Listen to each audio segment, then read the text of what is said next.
Abi! Abi, iniiwan mo na ako, hindi mo na ata ako mahal. Porket ganito lang yung damit ko.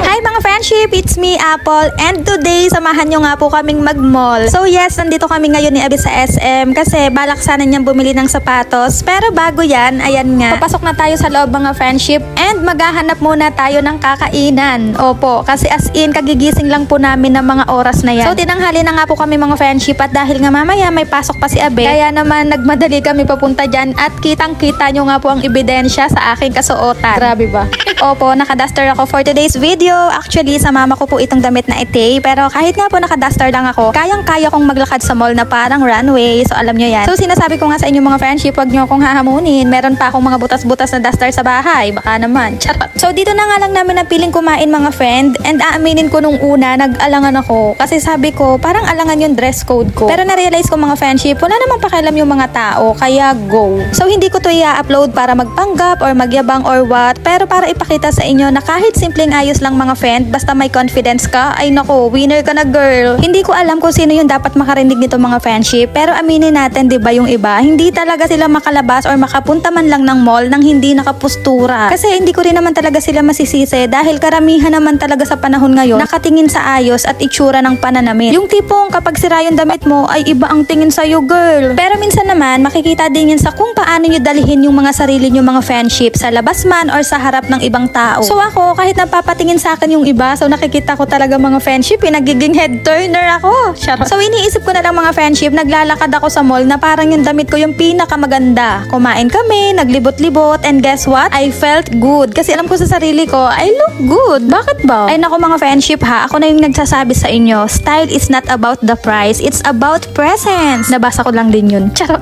Oo, nakaduster ako, wala akong mamahalin at bagong damit. Eh ano ngayon, hindi naman ako lumabas para i-please yung ibang tao. Lumabas ako kasi deserve kong i-enjoy ang buhay kahit anong suot ko at kung saan ako komportable. Kaya mga friend, dapat ganyan din yung mindset nyo. Hindi ito tungkol sa damit, sa mamahaling bag. So tungkol ito sa kung paano nyo mahalin yung sarili ninyo. Kahit na sa pinakasimpleng yung anyo. Pero kung may pambili kayo mga friend, why not, diba? Syempre, reward nyo din yung mga sarili ninyo. So ayun lang naman mga friend, sana na-gets nyo yung point ko. At pauwi na nga kami dyan mga friendship. So hindi nakabili si Abi ng shoes niya dahil wala yung design na gusto niya. Kaya naman, see you na lang ulit sa next lakad mga friend. And remember this girl, confidence is your best outfit. So wear it every day. So magbabayad na kami. Hindi alam ni Abe kung paano tatawagin para magbayad. So paano daw ba magbayad dito, Abe?